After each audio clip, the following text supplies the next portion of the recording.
అమ్మ తాగిందా చాయ్? త్వరగా అయిపోవాలి, ముగించాలి, వాకింగ్ స్టార్ట్ అయింది. అయిపోయింది కదా, ఇవ్వ చెప్పి పట్టుకున్నాడు, చూపిస్తే పోతూనే మళ్ళీ గ్రౌండా త్వరగా తాగండి, మరి వాకింగ్ స్టార్ట్ అయిపోతుంది. బయటికి వెళ్ళే డోర్లో బయట ఉన్న బిడ్డ బయట ఉన్న సరే లోపలికి వచ్చేసేయాలా, మన వాకింగ్ ఫస్ట్ ప్రిఫరెన్స్ ఇవ్వాలా. బీచ్ కూడా వాకింగ్ స్టార్ట్ అయింది.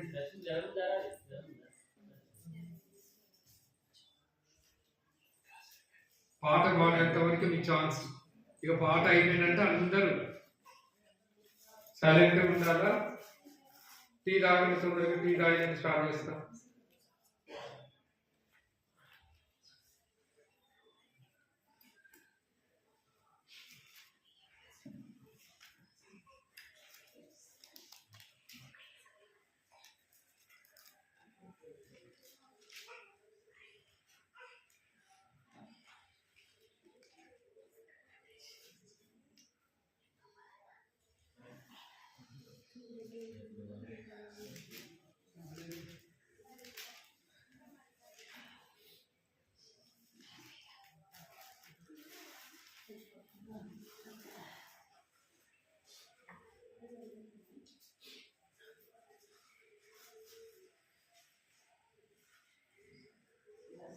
ఏజ్కి 37 అర్జెంట్ తీసి రెడీ పెట్టుకోండి.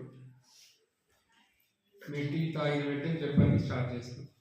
ఏజ్కి 37 అధ్యాయం తీసి రెడీ పెట్టుకోండి. బయట ఎవరు ఉన్నట్టు సౌండ్ వస్తుంది, ఇంకా కాపుకుంటున్నారా? చలి పోలే, చలి వచ్చే ఉంటుంది కదా జనవరి అంతా. వచ్చేమంటే లోపలికి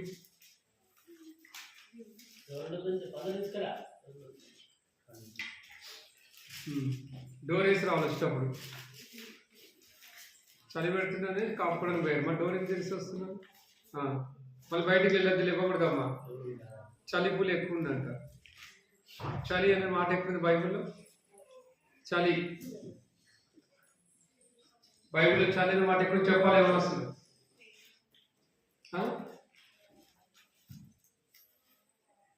దేవుడు పెట్టే చలికి ఎవరు నిలవగలరు అని ఉంటుంది పాత నిబంధనలు. దొరికిందా? దేవుడు పెట్టే చలికి ఎవరు నిలవగలుగుతారు అని ఉంటుంది దేవుడి గురించి వరగారు లెక్క. కీర్తనలు 147, కీర్తనలు 147. త్వరగా రావాలి లోపలికి.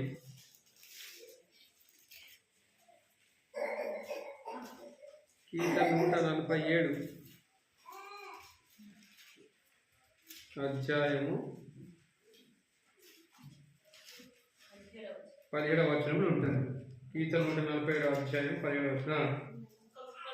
ముక్కలు ముక్కలుగా వడగాండు విసిరువాడు ఆయనే, ఆయన పుట్టించు చలికి ఎవరు నిలవగలరు. అందుకే చాలా మంది ఏం చేస్తారు, బయటకు వెళ్ళి కాపుకుంటారు, మాట పెట్టుకుంటారు కదా. అలా చలి అంత భయంకరం. ఆయన పుట్టించు చలి ఎవరు ఏది అనుమతించాలని ఆయన వల్లే అవుతుంది. గాయాన్ని కట్టేది ఆయనే, గాయాన్ని గాయపరచువాడు ఆయనే, గాయాన్ని కట్టువాడు ఆయనే. ఇంకొకరు మంచి తక్కువ కనబడుతున్నారు. మీరు సిఎంటి సింగర్ వచ్చిందా? రావుతారు సింగర్ అన్న, రైట్ కదా. ఆయన పుట్టించు చలికి ఎవరు నిలవగలరు. చూసారండి, ఎవరు నిలవలేరు అని చెప్పి బైబిల్ చెప్తా ఉంది. సరే, మన ఆరాధన నిమిత్తమై మన లేఖనాలు చూసుకున్నామండి. ఆరాధన నిమిత్తమై కొన్ని లేఖనాలు 37వ అధ్యాయం ఏజ్కేల్ తీసి రెడీ పెట్టారు కదా. ఏజ్కేల్ కాస్త ఒప్పుక పట్టండి అమ్మా. ఇక మనం నూతన సంవత్సరం ప్రవేశించాము కూడా కదండి. నూతన సంవత్సరం ఆరాధించాలి, గణపరచాలి. గత కథ పాత జీవితం అంతా ఒప్పుకున్నాం కదా. నెక్స్ట్ నూతన సంవత్సరంలో నూతనంగా మనం ఏం చేయాలి, దేవుణ్ణి ఆరాధించి దేవుని గణపరచాలి. 37వ అధ్యాయం ఏజ్కేల్ తీసారా? రైట్. కొన్ని వర్షం చదువు. యెహోవా హస్తము నా మీదకి వచ్చెను, నేను ఆత్మవశుడై ఉండగా యెహోవా నన్ను తోడుకొని పోయి ఎముకలతో నిండి ఉన్న ఒక లోయలో నన్ను దింపెను. ఆయన వాటి మధ్య నన్ను ఇటు అటు నడిపించుండగా 2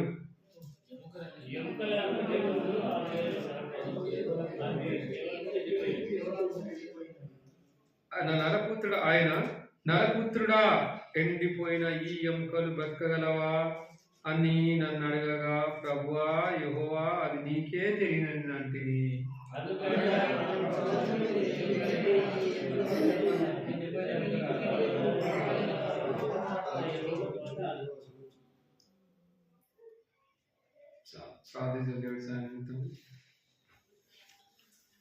దేవుల తండ్రి ఇంతకు సాయపడ్డానైనా నిజంగా ప్రభావ ఆత్మీయ చూస్తే వెళ్ళిపోయిన వాళ్ళం, చనిపోయిన వాళ్ళం, బాబు భయంకరమైన పరిస్థితిని నేను తీసుకొచ్చి పక్కకు తప్పించి తప్పించి నాయన మమ్మల్ని జీవం గల దేవుని చేతిలో పడేసినందుకే స్తోత్రం. ఎంత గొప్ప దేవుడు. వాక్యం మీరే పంచిపెట్టండి, మాట్లాడండి, హృదయ కార్యాలు ప్రారంభించడానికి సాయపడండి. యేసునామములో వేడుచున్నాం తండ్రి.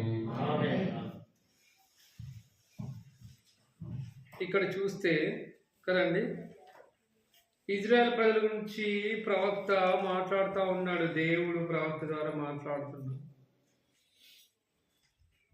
యెహోవా హస్తం నా మీదకి వచ్చాను, ఎజ్కేలు ప్రవక్త మీదకి వచ్చింది కదండి. యెహోవా హస్తం నా మీదకి వచ్చాను, ఎవరి మీదకి వచ్చిందంట? ఆ ప్రవక్త మీదకి వచ్చింది. వచ్చిందా? వచ్చి ఏమని మాట్లాడుతున్నంట? నేను ఆత్మవశుడై ఉండగా యెహోవా నన్ను తోడుకొని పోయి ఎముకలతో నిండి ఉన్న ఒక లోయలో నన్ను దింపెను. చూసారా, ఒక లోయలో ఏం చేసిందంట? ఆత్మవశుడైపోయిందంట. ఆత్మ ప్రాణ దేహ రీతిగా నీ మనసు ఎక్కడుంది? నీ దేహం ఎక్కడుంది? దేవుని వైపు కేంద్రీకరించాలా? మనం ఆత్మ వశులు అయిపోవాలా? ఆత్మ నడిపింపులోకి రావాలా కదండి. ఆయన ఆత్మవశుడు అయినప్పుడు దేవుడు మాట్లాడుతున్నాడు కదండి. ఎక్కడ తీసుకుపోయిందంటే లోయల్లో. అయితే మన ఆత్మీయంగా చూస్తే మనం కూడా ఒకప్పుడు ఎలా ఉన్నాము? పాపం అనే లోయలో ఉన్నాం. పాపం అనే లోయ, దిగజారిపోయిన స్థితిలో, ఎవరు లేవనెత్తని స్థితిలో, పాపం అనే లోయలో కదా, పాపము శాపంతో ఎండిపోయిన ఎముకల వల్ల మనం ఏమున్నాము? ఒకప్పుడు మన స్థితి ఏంటి? అలా ఉండేది. దౌర్భాగ్యమైన స్థితి, నీచమైన స్థితి, ఎవరు కూడా దగ్గర తీర్చలేని స్థితి కదండి. ఎవరు కూడా దగ్గర తీయని స్థితి, ఎండిపోయిన ఎముకల్లా ఉన్నామని మనము పాప స్థితి. అది నీచమైంది, ఘోరమైంది, ఘోరమైంది. అయితే అంటాడు, ప్రభు అది నీకే తెలియదు అంటే అప్పుడు దేవుడు చెప్తాడు, నువ్వు మాట్లాడు, నువ్వు ప్రవచనం అయితే ఏం చేయి, నువ్వు ఎండిపోయిన ఎముకలతో అను ఏమంటావు అను.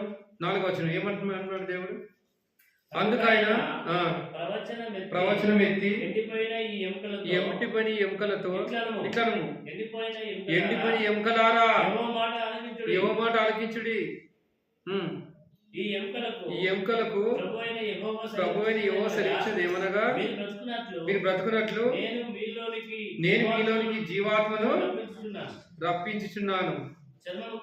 చర్మము కప్పి మీకు నరములనిచ్చి మీ మీద మాంసం పొదిగించి కప్పెదను. ఉంచగా మీరు బ్రతుకురు. చాలు, మీరు బ్రతుకురు. చూసారండి, మళ్ళీ ఆల్రెడీ దేవుడు జీవాత్మని ఇచ్చాడు, ఇవ్వలేదా? కదా కదండి. నాసిక రంధ్రం, నరు యొక్క నాసిక రంధ్రం జీవాయువుదగా అది కదా, నడు జీవాత్మాయను. అయితే యొక్క ఆత్మ పాపముతో శాపంతో ఏమైంది? నశించిపోయింది కదండి. ఆత్మ కదండి, మీ అపరాధముల చేత పాపం చేత చచ్చిన వారి ఉండగా క్రీస్తు దేవుడు ఏం చేశాడంటే మనల్ని బ్రతికించాడంట. ఓ ఇజ్రాయెల్ ప్రజలారా, మీ జీవితం బహు భయంకరంగా ఉంది. మీరు ఎండిపోయిన ఎముకల్లా ఉన్నారు కదా, ఎండిపోయిన ఎముకల్లా ఉన్నారు. అయినాను చూడండి ఏమంటున్నాడు? 10వ వచనం ఆయన ఆజ్ఞాపించినట్లు నేను ప్రవచింపగా జీవాత్మ వారిలోనికి వచ్చాను. వారు సజీవులై లేచి లెక్కింప శాక్యం కాని మహాసైన్యము నిలిచి. మహాసైన్యం నిలిచిపోయిందంట ఆ లోయలో. నిజంగా దేవుని యొక్క మాటలు అంతా శక్తి ఉంది. భూమి కలుగునుగాక అన్నాడు, దందన్ అయిపోయింది. ఆకాశ పక్షులు కలుగునుగాక అన్నాడా. వాటి జాతుల జంతువులు కదండి అవునుగాక పలికినప్పుడు అయిపోయింది. దందన్ అని భూమి పుట్టించునుగాక అన్నాడు. ప్రతి విత్తములు ఇచ్చు వృక్ష ఫలములు ఒలిపించునుగాక అని అన్నాడా. అంతైన మాటకి ఏమైంది, ప్రతిది కూడా లోబడింది. కానీ మానవుడు చెప్పినా కదా, మానవ జాతి ఏమనుకున్నాం, మొండి జాతి, వినం కదా. ఏమనుకుంటున్నావు, నేను ఎప్పుడు రక్షపోతుంది తెలుసా నీకు? నిన్న కాక మొన్న వచ్చి నీకేం తెలుసు? ఏం మాట్లాడుతుందంట బ్రదర్, సిస్టర్ మాట్లాడుతుందండి. ఏమనుకుంటుంది నేనంటే, పూర్వం రక్షణ పొంది 20-30 సంవత్సరాలు 40 సంవత్సరాలు అవుతుంది, పునాది వేసిన కాలేజ్ ఉందా నేను కదా అని అనుకుంటామా కదండి. అందుకే అంటారు దేవుడు గర్వించడానికి ఏది కూడా లేదు. మీకు కృప కావాలే ఉందా మాట ఎక్కడుంది? ఎఫెసీయులకు పత్రిక. ఎండిపోయిన ఎముకలు లాంటి దేవుడు మనల్ని బ్రతికిస్తే మనం ఏం ఎగురుతామో పట్టుకోలేము. కొద్దిగా పైసలు అనిపించినాయా, కొద్దిగా అట్లా ఏదైనా టాలెంట్ ఉందా, కొద్దిగా ఏమైనా అనిపించిందంటే అమ్మో మనం పట్టుకోలేము. అందుకని దేవుడు ఏమని 2వ అధ్యాయము 3వ వచనం ఎఫెసీ రాష్ట్ర పత్రిక 2వ అధ్యాయం 2వ అధ్యాయం 3వ వచనం. మనమందరము శరీరం యొక్క మనసు యొక్క కోరికలను నెరవేర్చుకుంటూ మన శరీరాశలను అనుసరించి 5వ వచనం 2వ అధ్యాయం 5వ వచనం. ఆయన దేవుడు కరుణా సంపన్నుడై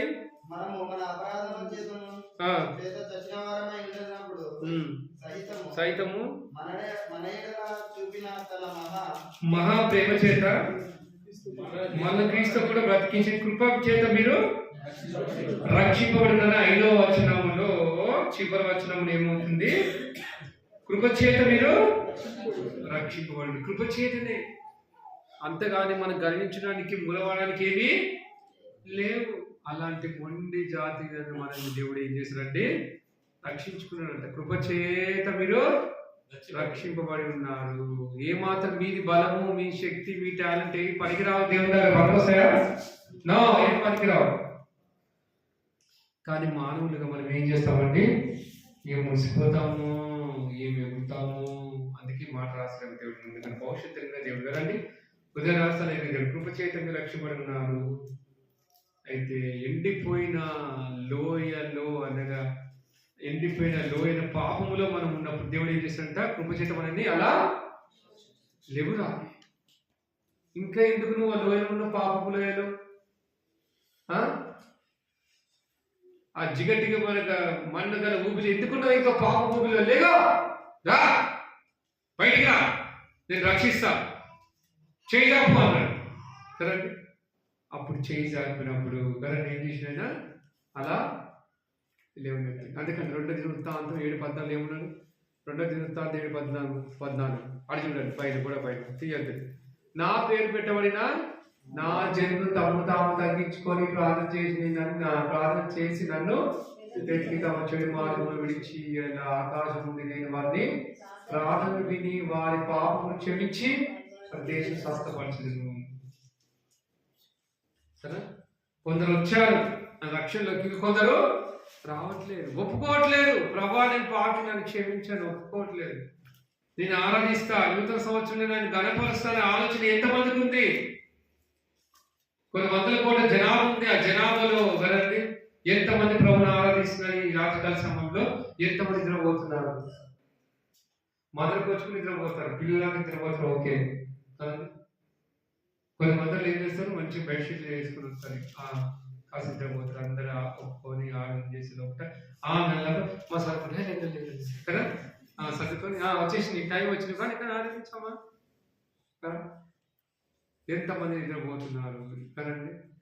ఒక గడియని మేల్కొండలేరా, ఆత్మసిద్ధమైన దేహము బలహీనం అంటే ఏం చేస్తాం.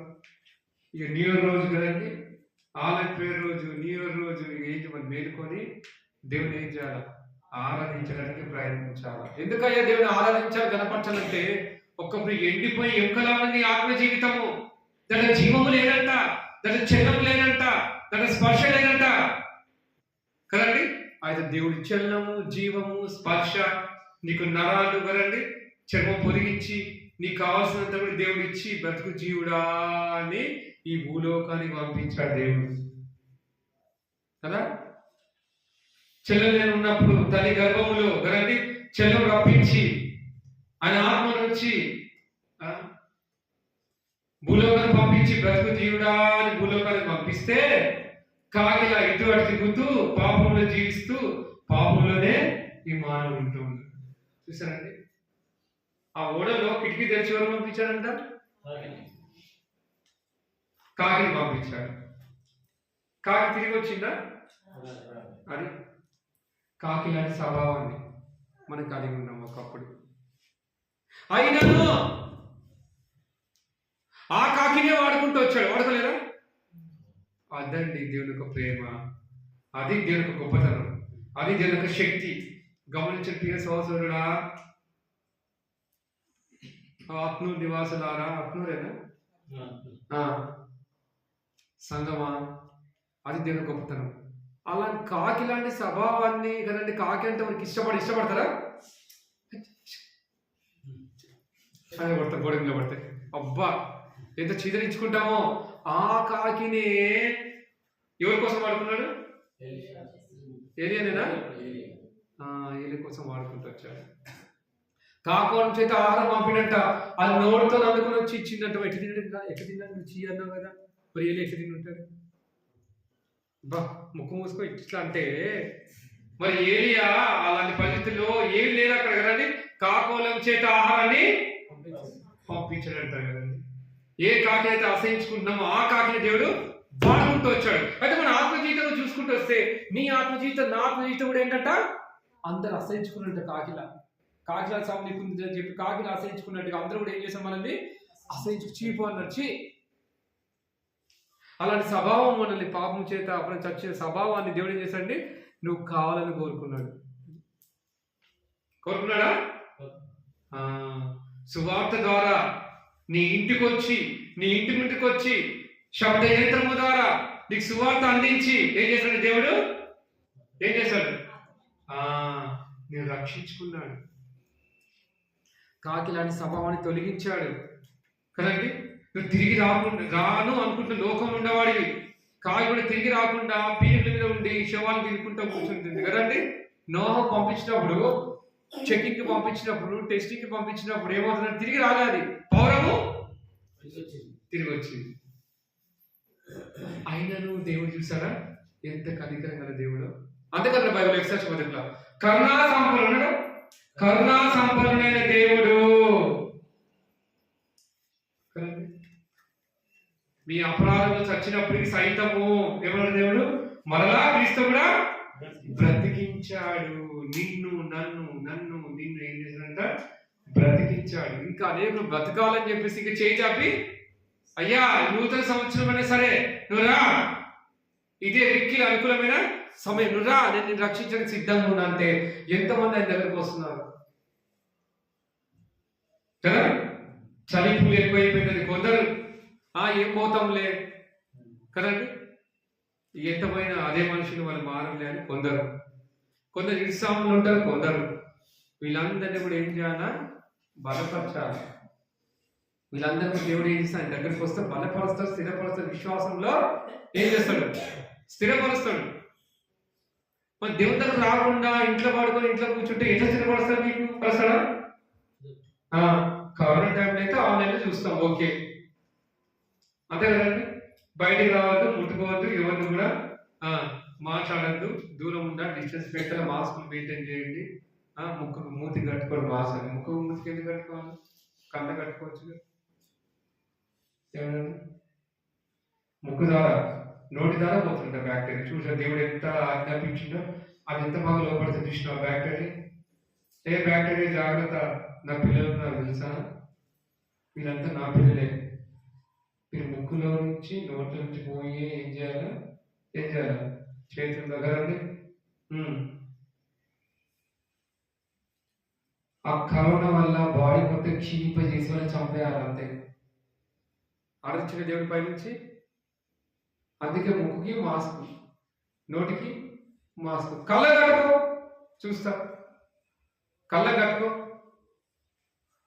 ఎత్తుకోవాలి. నా భార్య ఎక్కడుంది, నా ప్లేట్ ఎక్కడుంది, అర్థమైందా? అంతే కదా. నా ప్లేట్ ఎక్కడుంది, నా పిల్లలు ఎక్కడున్నారు, నువ్వేనా? నువ్వేనా ఇక్కడ దగ్గర చూసావా? అది అందుకని నిజంగా ప్రేమగల దేవుడు, కరుణామయుడు, కరుణా సంపన్నుడు. జాగ్రత్త కదండి. కళ్ళకి మాస్క్ పెట్టిండా, నీ ముక్కు మూతి పెట్టిండా? మరి ఇన్నదన్న దేవుని యొక్కని గొప్పతనం తెలుసుకోవాలి. దేవుడు ఏం చేసిండు, దేవుడు ఎందుకు ఆరాధించాలని అనుకుంటుంది లోకం. చూసావా? ఇక్కడ దీంట్లోనే నువ్వు గ్రహించట్లేదు కదండి. చిన్న మాస్క్లోనే గ్రహించలేకపోతున్నావు. అంటే నీ ఆత్మనేతలు ఏమయ్యాయి? యుగ సంబంధమైన దేవత గుడితో ఏం చేసింది? మూసేసి. అందుకని దేవుడి క్రియ నీకు అర్థం కావట్లేదు, దేవుడి శక్తి నీకు అర్థం కావట్లేదు. దేవుడు అనుమతించి నీకు నువ్వు మారుతావేమని, నువ్వు ఆయన తిరుగుతావేమని. అట్లా ప్రపంచమంతా దీని ద్వారా నా వైపు తిరుగుతాను, నా యొక్క శక్తి తెలుసుకుంటానేమో అనుకుంటే కదండి బోరు కొడుతుందంట కొందరికి. ఇంట్లో ఉంటుంది. నీ బోరు కొట్టడానికి పెట్టలేదు అర్థం. దేని పెట్టిండు? నువ్వు మారాలని కదా. ఎన్ని రోజులు ఉండాలా? ఎన్ని రోజులు వేసుకోకుండా, ఎన్ని రోజులు తప్పకుండా క్యూ కట్టిండు. లాక్డౌన్లో కానీ షాక్ అయిపోయినా. చర్చికి వెళ్ళి వస్తున్నా, ఆడలు కూడా క్యూ కట్టి జీన్స్ ప్యాంట్లు వేసుకొని. నమ్ముతారా? ఇది ఇక్కడ ఉంటాను నేను చూసిన వైన్ షాప్ లైన్గా. చీ చూసారండి. దేవుడు మాటను లాక్డౌన్ చేస్తే నీకు రోగం రాకుండా నేను రక్షించాలని చెప్పి లాక్డౌన్ చేస్తే ఒక్క రోజు వదిలేదో నోరంతా సఫగైపోయిందంట, పిచ్చెక్కిపోతుందంట. చూసావా? పని లేక. అందుకే నీకు పని పెట్టింది దేవుడు కదండి. ఏదైతే తోటలో ఆదాముకి పని పెట్టిండు కదా. ఆదాము పెట్టిన పేర్లు ఇప్పుడు వచ్చాయి కదా. ఇప్పుడు చెప్పండి, ఆదాము పెళ్ళైన తర్వాత ఉన్నమతి పోయి చంద్రమతి అన్నట్టు అయిందా? పెళ్లి కానప్పుడు ఎంత బాగున్నాడు. అన్ని చెట్లకు జంతువులకు పేరు పెట్టి మంచిగా ఎంత జ్ఞానమో కదండి. ఎప్పుడైతే అవ్వ పక్కకు వచ్చిందో తిను అనేసరికి అబ్బాయి ఎంత బాగా నమ్మాడు పాపం. దేవుడి కంటే ఎక్కువ నవ్విడు కదా భార్యని. ఏం చేసి మాట్లాడి మంచి తినిపించింది ప్రేమతో. ఒక ముద్ద తింటారు. కనీసం ఇది అదే దేవుడు తిన్నదన్న పంట ఏం చేయాలి ఒక్క అసలు అన్నాడు ఆదాము. చూసా? దేవుడు చెప్పిండు ఆల్రెడీ. ఆజ్ఞ అతిక్రమమే పాపము కదా. ఆజ్ఞ అతిక్రమించి ప్రతివాడు పాపం చేయి ప్రతివాడు ఆజ్ఞని అతిక్రమిస్తున్నాడని చెప్పిండు దేవుడు.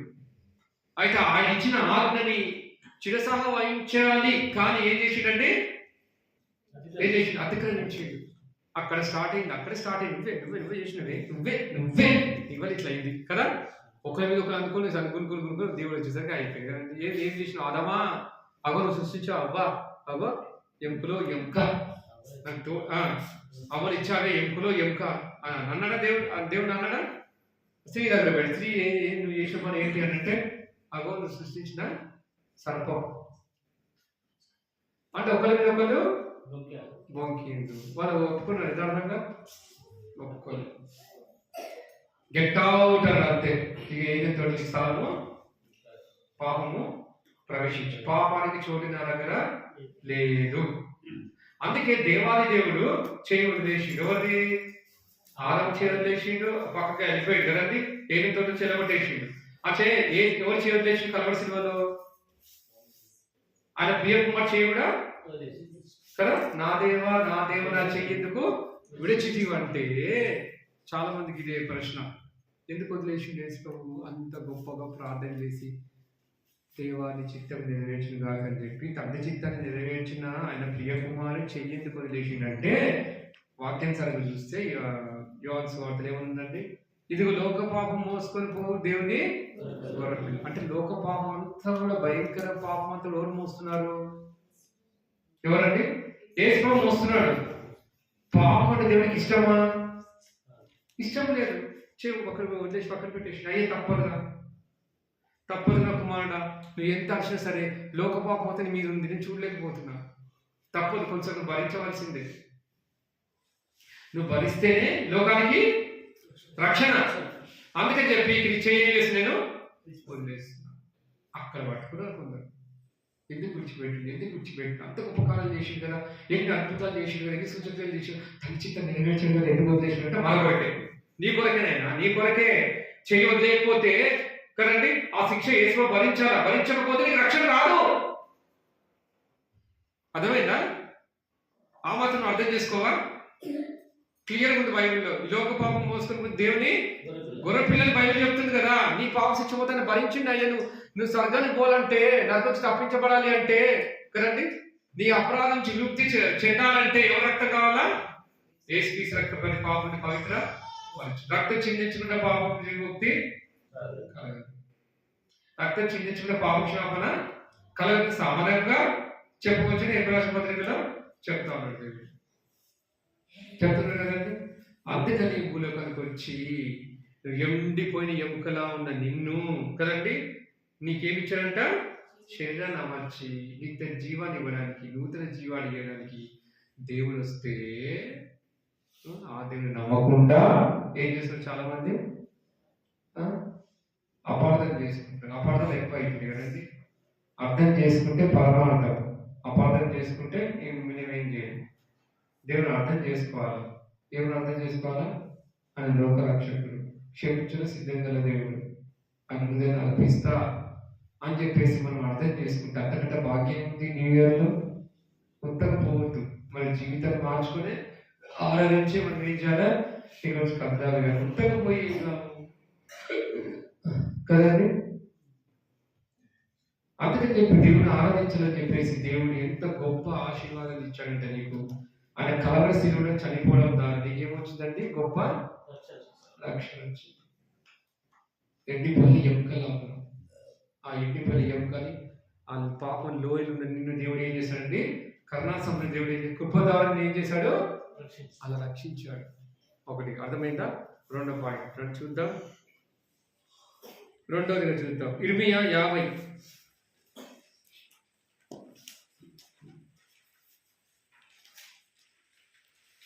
ఇర్మియా 50 అధ్యాయం.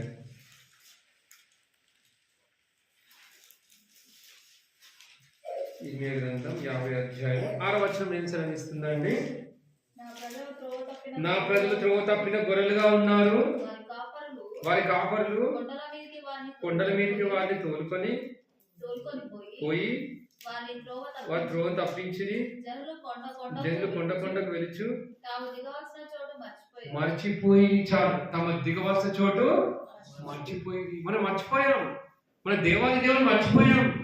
సాతాను యొక్క అండలు ఉన్నాం. అనగా మన కాపరి ఎవరప్పుడు? ఒకప్పుడు ప్రభు కాపరి, ఒకప్పుడు సాయిత యొక్క కాపరితంలో ఉన్నావు నువ్వు నేను. అది ఎట్లా చెప్తే అంత చేసాం. అందుకంటే మునుపు శరీర యొక్క కోరికయు కదండి. అచరణ ఎఫెసీయుల పత్రిక మునుపు ఎవరు అండలు ఉన్నావు? ఎవరు నీ కాపరి?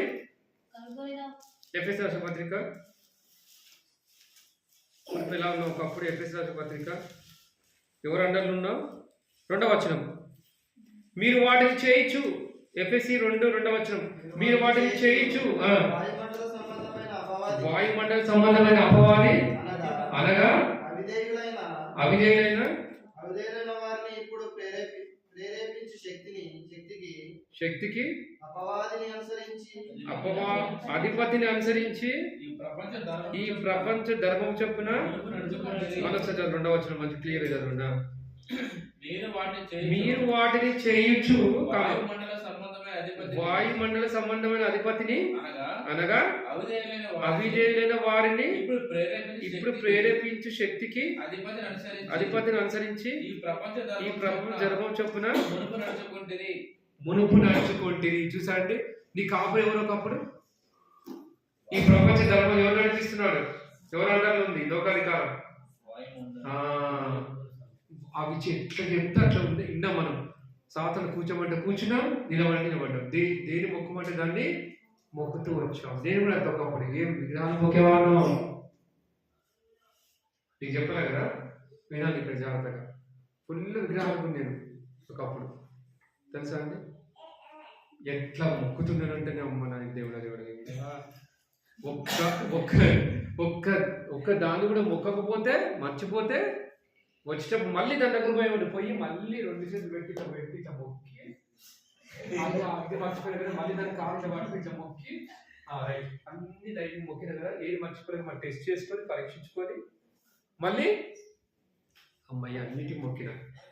చూసావా, అలాంటి స్థితి నాది ఒకప్పుడు కదా. మునుపటి వాటి యొక్క శక్తిలో వాటి యొక్క అండర్లో ఉండేవాడు నేను కదండి.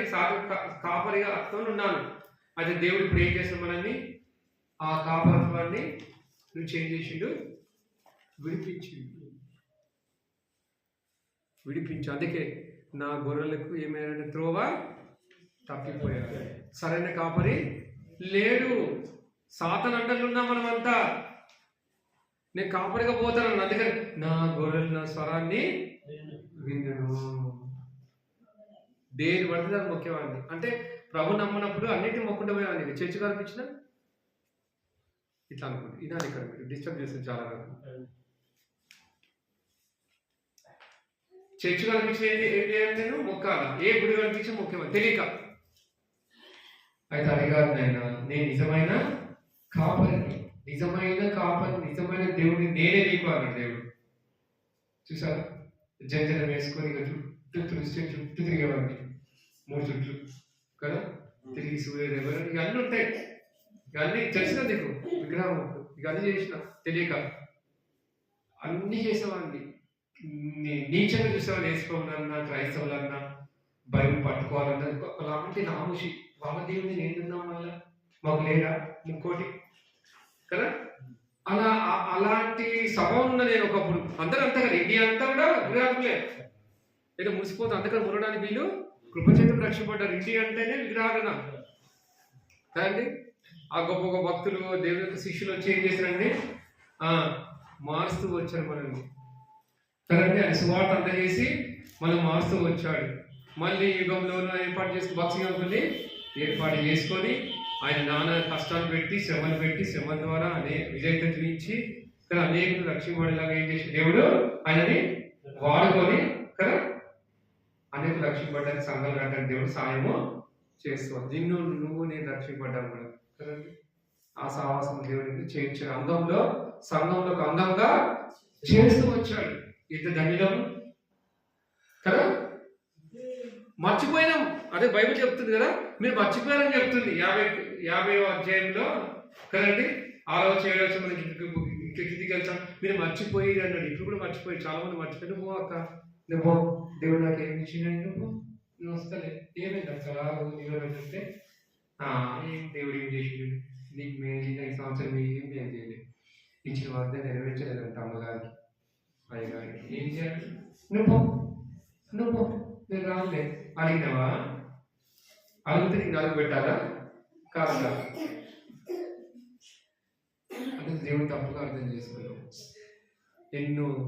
ఏమేమో అనుకున్నాను నేను, ఎన్నో అనుకున్నాక ఏది కాదు అంటే నువ్వు అనుకున్నంత చేస్తే దేవుడా? అంటే దేవుడు కాదా? నేను సంవత్సరం నేను అనుకున్న పిల్లలు పుడతానని దేవుడు అవునా? ఈ సంవత్సరం అనుకుని నేను 10th క్లాస్ ఫస్ట్ క్లాస్ పాతాను రిజల్ట్స్ ఇది నువ్వు చదవక దేవుడికి ఎందుకు చేస్తావు? నేను అర్థం చేసిన ఒకసారి చదవకుండా దేవుడికి చేసిన దేవుడి సమస్య సాధ్యం కదా విశ్వాసంతో.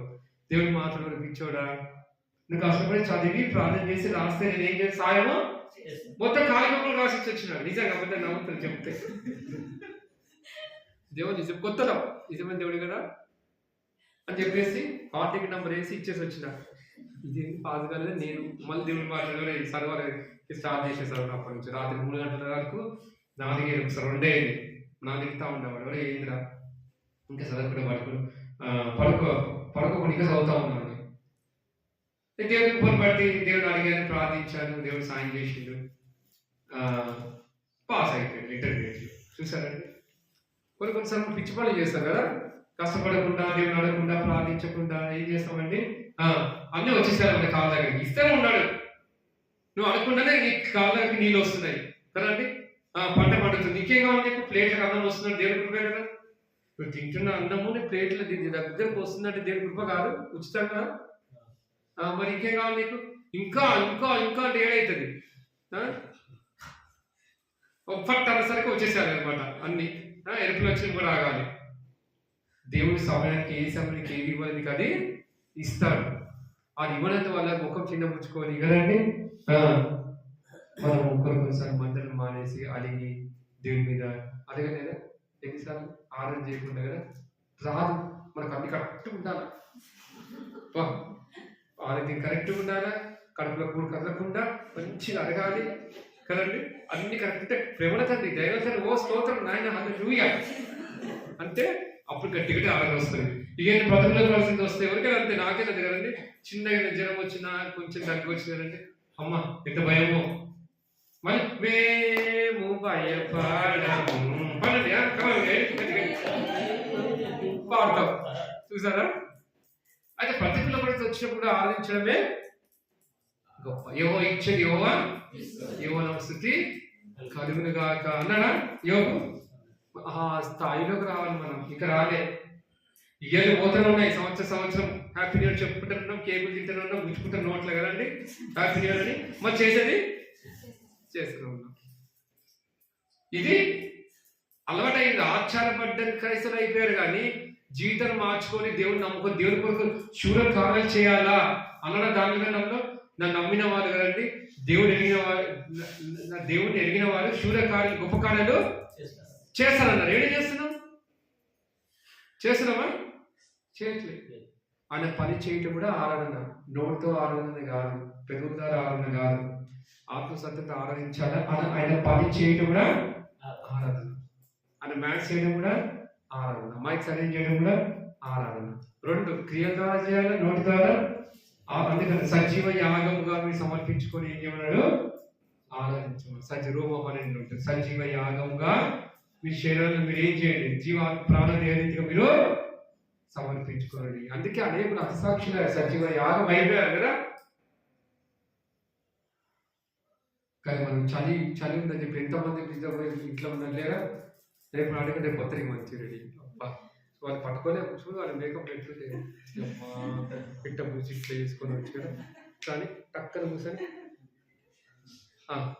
హ్యాపీగా దేవుడికి నువ్వు నూతన పురుషుడిగా అవ్వాలని చెప్పి దేవుడి రక్తం కాలుస్తే కదండి, నువ్వు సింగరించుకొచ్చి హ్యాపీ న్యూ ఇయర్, నీకు హృదయం మారిందా, మారలే, హ్యాపీ న్యూ ఇయర్. దేవుడికి కావాల్సిన హ్యాపీ న్యూ ఇయర్ చెప్పడం మంచిదే చెప్తున్నావు. కానీ దేవునికి కావాల్సింది ఏంటంటే నీ హ్యాపీ న్యూ ఇయర్ కావాలి. ఏది కావాలి, నూతన పురుషుడు. ఎఫెసీయుల రాష్ట్రపత్రిక చూడండి, ఎఫెసీయుల రాష్ట్రపత్రిక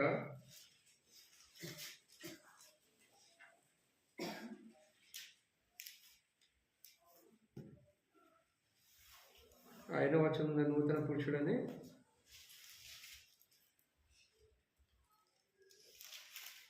15వ వచనం 2వ అధ్యాయము ఎఫెసీయుల రాసిన 2వ అధ్యాయం 15వ వచనం చదవండి. ఇట్లా సంధి చేయొచ్చు ఈ ఇద్దరి తన యందు ఒక్క నూతన పురుషునిగా సృష్టించి తన శిలువ వలన ఆ ద్వేషమును సంహరించి దాని ద్వారా ఇద్దరు ఏకశరీరంగా చేసి దేవునితో సమాధానపరచాలని ఇలాగూ చేసిన కనుక ఆయనే మనకు సమాధానకరకుడై ఉన్నాడు. నూతన పురుషుడిగా చేయడానికే యేసు శిలువ రక్తం అంతా కాల్చింది కదండి. మన ద్వేషం పోగొట్టడానికి, దేవునికి మనకు అసమాధానం కలిగినప్పుడు దేవునికి మనకి సమాధానం పరచడానికి కదండి ఒక నూతన పురుషుడు చేయడానికి యేసు కలవరి శిలువలో బలియాగము అర్పించవలసి వచ్చింది. కొంచెం నూతన పురుషుడిగా ఉందని చేసి, అంటే ఒకప్పుడు పాత పురుషుడిగా ఉన్నాం కొన్నిసార్లు మనం కూడా పాత పురుషులు బయటపడదు కదా. ఏమనుకుంటున్నా నాలో పాత పురుషులు బయటకు వచ్చిందా జాగ్రత్త, ఏమనుకుంటున్నావా? ఒక్కసారి పాత పురుషులు బయటకు వచ్చి నేను ఏం చేస్తాను నాకే ఏమనుకుంటున్నావు? వస్తే కోపం వస్తాయి కదండి. కుటుంబంలో కానీ పిల్లలు ఎదురు తిరిగి కానీ భార్య ఎదురు తిరిగి కొత్తగా అసలు డబ్బులు ఇస్తావు రేపు ఆలోచన చేయాలి కదా. వాళ్ళ పాల్గొనంట వద్దుతావు కదండి. పాత పురుషు బయటకు వచ్చింటే నీ పని అయిపోయినట్టే, జాగ్రత్త. ఏమి ఇచ్చినావు? నువ్వు ఏం తెచ్చినావు మా ఇంటికి? వస్తున్నావు తిప్పి కొడితే 50 కూడా చేయలేదు కదండి. పక్కింటి పాప నాకు ఇచ్చింది అంట. చూసావా? ఆమె కమ్మ నోరు వస్తూ ఉంటుంది. నువ్వేంటి ఎట్లా వస్తాయి భావోద్రేకాలు ఎట్లా వస్తాయంటే నిజంగా మందిరంకి వచ్చే టయానికి చేతులు పని చేస్తాడు కదా. మంచి స్నానం చేసుకుని మంచిగా ఉంటాం. పిల్లల ద్వారాను, కుటుంబం ద్వారాను, పక్కింటి ద్వారాను, అక్కడి కదండి. ఎట్లా లేస్తాడంటే సాయంత్రం బుస్సు లేస్తాడు. ఇక అబ్బా సమాధానం అంతా దొంగిలిస్తాడు. ఒకసారి మంచి సమాధానం ఉన్న మంచి బైక్ వేసుకొని వస్తున్న మంచిగా సువార్త చెప్పి వస్తుంది. త్వరగా పచ్చడి టైర్ ఏం చేయాలి? దొక్కుడు టైర్ అంతా పాడైంది. మళ్ళీ కొత్త టైర్ వేయించాలి. ఎంత సంతోషం ఉందామన్నా మంచిగా సాతనుడు ఏం చేస్తాడు? ఎవరో ద్వారా వాడుకుంటూ పనిచేస్తాడు. సంఘములు కానీ కుటుంబ జీతులు కానీ కదండి. పక్కన కానీ బాబోయ్ ఆరాధన చేద్దాము సంతోషం ఉందాం అనే టైంకి ఏదో ఒకటి మనసు అంతా కలవరము, ఇక నోరు రాదుగా అంటే ఆగిపోతాను. నేను ఈ వారం ఆరాధించినప్పుడు మనసు అంతా మైండ్ కలవరం అయిపోయింది. అది ప్రియ సోదరుడా, కలవర పరిస్థితిలో ఉన్నావా? ఏ రోజు కూడా కలవరపడ్డాడు. ఏసో పుట్టిన వెంటనే కలవరపడ్డా లేదా? చచ్చిపోయే ఇదే కొత్త రాజు వచ్చిందని నా పోస్ట్ వాడిపోతుందేమని భయం కొందరికి కదండి. రకరకాల భయం. నేను రాజును కదా, యేసు రాజు ఎట్లా అంటాడని చెప్పి భయపడి ఏం చేసిండు? 2 సంవత్సరాల పిల్లలంతా వధించుతా వచ్చాడు లేదా?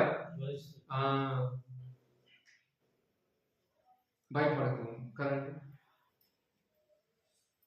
శిశువు పుట్టింది, పొత్తుకుడు చుట్టి పశువుల తోట పండబెడతారు,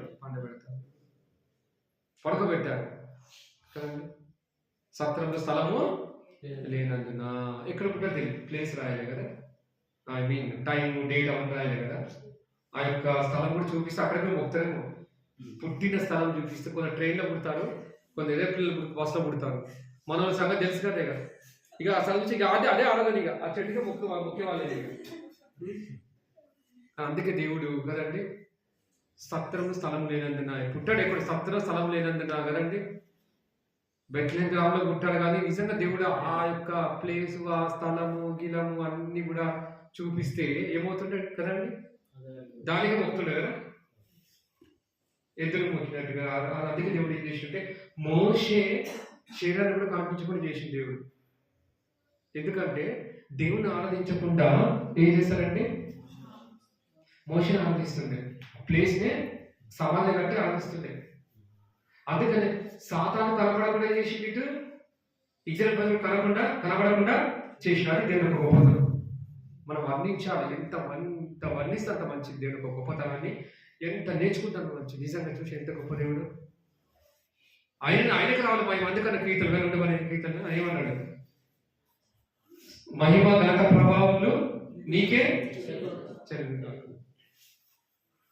చూసారండి, ఘనత మహిమ ప్రభావాలు అన్ని కూడా ఆయనకే చెల్లాలా, మనుషులకు కానీ కదండి ఎవరు కూడా చెల్లడానికి వీలేదని చెప్పేసి కదండి దేవుడు చెప్తా వచ్చాడు. కనబడకుండా చేసింది. ఒకవేళ సైతానికి దొరికితే సైతం చేపిస్తుంది ఏమని, ఇదిగో సమాజుడు ఆయనకు మోషన్ ఆరాధించండి అని చెప్పి అది చేపిస్తుండే. కంపల్సరీ సాతాను దాన్ని వాడుకుంటుండే లేదా? మనకే కొంచెం పొగిడితే ఏమొస్తుందండి, గర్వము వచ్చేస్తుంది. ఇంత బాగా పాడచగా నిజంగా అబ్బా దేవుడి కృపానం అంతమా పదండి. ఇంత ధ్యానించిన తెలుసు నేను రాత్రి అంతా. నువ్వు ధ్యానించినా చేసినా దేవుడి కృప లేకపోతే ఏమి చేయలేవు. నేను ఎంత వాక్యం ధ్యానించి నేను ఆరోగ్యం లేకపోతే పండబెడితే, ఈరోజు ఆకులు పండబెడితే ఏంటి? నువ్వు ఎంత ధ్యానించినంత కూడా గ్రహించాలి. అందుకే ఏమంటారు, మీ దేవుని యొక్క కృపచేనే మీరు రక్షింపబడి ఉన్నారు. మురవడానికి, ఎగరడానికి, గర్వించడానికి ఏమీ లేదు. అనడానికి ఏమి నేనంటే ఏమనుకున్నామంటే దేవుడు చూపిస్తాడు కదా. అట్లనా నా పాలు కూడా ఏంటో నీకు చూపిస్తా. నేను ఎక్కడ నొక్కాలి అక్కడ నొక్కుతా, ఎక్కడ పండబెట్టాలి అక్కడ పండబెడతా. అప్పుడు ఏం తగ్గింపు వస్తుందో, ఎక్కలేని ఆనందం వస్తుంది మనకి. ఎక్కడలేని ఆనందం, దయగలుగుతుంది, ప్రేమలుతుంది కదండి. అబ్బా, కాబట్టి నూతన పురుషుడే చేశాడు దేవుడు. కాబట్టి నువ్వు నూతనంగా దేవుని ఏం చేయాలా? ప్రతిష్ఠించుకొని దేవుని ఆరాధించాలా. మార్పు రావాలా. నీ మాటల మార్పు, నీ చేతల మార్పు, నీ క్రియల మార్పు. అది ఆవిడదేనా? నూతన సంవత్సరం మార్పు వచ్చింది అన్నాను కదా. ఆ సిస్టమ్ లేదు, మార్పు వచ్చింది కదా. పర్వాలేదు. అప్పుడు ఎంత నోరో ఎంత అరుస్తుంది. అదే దేవుడు మౌనం ఉంది, దేవుడు చూసుకుంటే ప్రేజలు అని అంటుంది. అబ్బా అనాలా? అదా ఎందుకు వస్తుంది ఓని అందరం అనకూడదు కదండి. మన ద్వారా ఆత్మక్షేమాన్ని, నీ ఆనందంగా ఆత్మక్షేమాన్ని ఏం చేయాలా? నీ ప్రవర్తన ద్వారా నేను ఆరాధిస్తున్నావు, నీ మాటల ద్వారా నేను ఆరాధించాలా కదండి. పుట్ట పెరుగుల ఆరాధించి చెడిపోయిన చేతులుకొని పోతే కాదు, ఆరాధించాలా. నీ యొక్క నడవడి ద్వారా దేవునికి మహిమ కలగాల, నీ మాట ద్వారా దేవునికి మహిమ కలగాల, నీ ప్రవర్తన ద్వారా దేవునికి మహిమ కలగాల. అందుకే నీవు దేవుని మందిరం పోయినప్పుడల్లా నీ ప్రవర్తన ఏం చెయ్యి? జాగ్రత్తగా చూసుకో. చూడు రేపు ఎట్లా ఒక్కొక్కరు క్రిస్మస్ వచ్చే ఒక్కొక్కరు వాము పట్టుకోలేదు. ఇది పండుగ క్రైస్తవులు అన్నారు. ఒక ఆయన పండుగ క్రైస్తవులు అంట. మనకు పండుగ ఉంది ఎక్కడైనా సంవత్సరం ఒకసారి తయారు కాకపోతే ఎట్లా అంటే అట్లా అంతగానో తయారవుతావు నువ్వు. అందరూ వాక్యం ఇది చూడాలా. చూసారండి, సెల్ఫీలు చూపుతుంది ఇంకా మందిరంలో వచ్చి. వాక్యం పోయింది అంటే దేవుని వాక్యం మహిమపరచట్లే. రెడీ అయ్యి వచ్చి సెల్ఫీలు చూపుతున్నాడు షోగా. మరి పక్కన అడుగులు మళ్ళీ వాక్యం దాని కదా దిగేదన్నా. నువ్వు వాక్యాన్ని గణపరచలేవాడా? నీ డ్రెస్ నీ ఫోటోకి చూపించుకుంటున్నావాడా? నీట్గా చూపించుకుంటున్నావు, నీ రంగు చూపించుకుంటున్నావు. అలా ఉండాలా? దేవుని కనపరచ, దేవుడు ఏమైనా మహిమపరచండి నా ద్వారా మాదిరిగా ఉండడు అనలేదా? ఇప్పుడు హిందూస్కి నీకు తేడా ఏంటి? వాళ్ళు అట్లా రెడీ అవుతున్నావు, అట్లా రెడీ అవుతున్నావు. చూసావా? ఆత్మీయ అలంకారం ముఖ్యమన్నాడా, శరీరం అలంకారం ముఖ్యమన్నాడా? చూసావా? అట్లా అనద్దు, అట్లా హెచ్చరించద్దు. అట్లా తప్పు, ఇప్పుడు మా ఇష్టం. మీరు అట్లా హెచ్చరిస్తే నేను మళ్ళీ రాదుగా, మళ్ళీ వచ్చేవాడు నేను రాదుగా అని అంటారు. ఏం చేయాలి? అరే దేవుడు మాట్లాడుతుంటే కొంచెం మార్చుకుందాం, కరెక్టే బైబిల్ చెప్తుందని లేదు. ఆత్మీయ అలంకారం ముఖ్యం, ప్రభు నమ్ముకోవాలి, ఉద్యోగం చేర్చుకోవాలి. అదే నిజమైన క్రిస్మస్, అదే నిజమైన న్యూ ఇయర్ కదండి అని నూతన పురుషుడు బైబిల్ చెప్తుంది జీవితం. కానీ కొందరు మార్చుకోకుండా, హెచ్చరిస్తే ఒప్పుకోకుండా ఏం చేస్తారు? నొచ్చుకొని వెళ్ళిపోతున్నారు. నొచ్చుకోవాలి, తప్పదు. ఆ కాలం నొచ్చుకున్నారు లేదా? పేతురు వాక్యం చెప్పినప్పుడు ఏం చేస్తారు? నొచ్చుకున్నారట. అయ్యా హృదయంలో నొచ్చుకొని ఇప్పుడు మేము ఏం చేయాలా అంటే, మీరు ఏం చేయాలి? క్రీస్తు నామం, యేసు నామం బాప్తిసము తీసుకోవాలా. తండ్రిని అంగీకరించాలి, భూమాన్ని మీరు అంగీకరించాలి. రక్షించడానికి వచ్చే యేసు ప్రభువుని మీరు ఏం చేశారు? శిలువ వేశారయ్యా అంటే నొచ్చుకొని ఇప్పుడు మేము ఏం చేయాలంటే మీరు యేసుని విశ్వాసం ఉంచాలి కదా. అప్పుడు నీవు నింటి వారికి విశ్వాసము అనే వాగ్దానం దేవుడు అందరికీ దేవుడు ఇచ్చాడు. కాబట్టి వాళ్ళకే కాదు మనకు కూడా దేవుడు ఏం చేసినట్టు విశ్వాసం ఉంచడం ద్వారా ఆ వాగ్దానం ఇచ్చాడు. దేవుడు ఏ వాగ్దానం ఇస్తూ వచ్చాడు? ఆయన రక్షింపడే వాగ్దానం కదండి. ఇంకా ఆయన నామం ఒప్పుకున్నప్పుడు ఆయన బిడ్డల అధికారం నీకు ఇచ్చాడు దేవుడు. చూసారండి, రక్షింపడే వాగ్దానం నీకు ఇస్తూ వచ్చాడు, ఆ వరం నీకు ఇస్తూ వచ్చాడు, బాప్తిసం తీసుకునే అర్హత నీకు ఇస్తూ వచ్చాడు దేవుడు. ఇవన్నీ కూడా కార్యం కూడా దేవుడు చేయడానికి సిద్ధపడ్డాడు అనమాట. అయితే ఒకప్పుడు మనం కూడా అలానే ఉన్నాం కదండి, నొప్పించాం దేవుడిని. అయితే దేవుడు వాక్యం ద్వారా నొచ్చుకొని మనం ఏం చేసామని మనల్ని ఏం కలిగింది? రక్షణ కాలం కలిగింది. ఇజ్రాయెల్ ప్రజల రక్షణ కాలం కలిగింది ఆ కాలంలో కదండి, మొదటి శతాబ్దంలో. ఇప్పుడు కూడా మనకు ఈ కాలంలో మన అనేకులకి మరి ఏ సంవత్సరం రక్షింపడ్డారో తెలియదు. ఆ కాలం గుర్తుపెట్టుకోవాలి. ఇయర్ కదండి రక్షింపడ్డారో తెలియదు. 1998, 1996, 1998లో బాప్టిజం, 1996 రక్షణ నాది, 1998లో బాప్టిజం. చెప్పండి, 1996లో ఏంటి? నాకు పాపాలు ఒప్పుకున్నా. 1998లో ముంచెలు తీసాం బాప్టిజం సాక్ష్యం. మరి మీరు ఎప్పుడు ఏ టైంలో ఏ వారం ఏ సంవత్సరం సరే వారం గుర్తుపెట్టుకోవాలి. నేను ఆగస్ట్ 15th తీసుకున్న బాప్తిజం. ఇక మీరు తీసుకుంది మీరు ఇష్టపడి మీ డేట్ మీకే తెలుసు, గుర్తుపెట్టుకోవాలి, ఆరాధించాలి కదండి. అయితే మనందరినీ కూడా దేవుడు ఏం చేశాడండి, కాపరి లేని గొర్రెలుగా ఉన్నప్పుడు కదండి, కాపరిగా మనకు దేవుడు చేసుకున్నాడు. కాపరి ఉండే గొర్రెలుగా మళ్ళీ ఏం చేసుకున్నాడు దేవుడు చేసుకున్నాడు. అవును తండ్రి, ఒకప్పుడు కాపరి లేని గొర్రెగా ఉన్నా. అవును దేవా, ఒకప్పుడు ఎండిపోయి ఎముకలా ఉన్నా నేను పాపం శాపంతో అపరాధంతో పాపం లోయలో తిని. అయితే మీరు యేసుక్రీస్తులో ప్రభువు లోకాన్ని పంపి ఏం వేయడం అనేది కాపరత్వంలోకి తీసుకొచ్చుకున్నారంట. ఎక్కడున్న మాట 2 పేతురు చూడండి ఏమంటున్నాడు. 2 పేతురులో కంక్లూజన్ ఇచ్చేస్తాను, మీకు టైప్ ముగిస్తున్నా.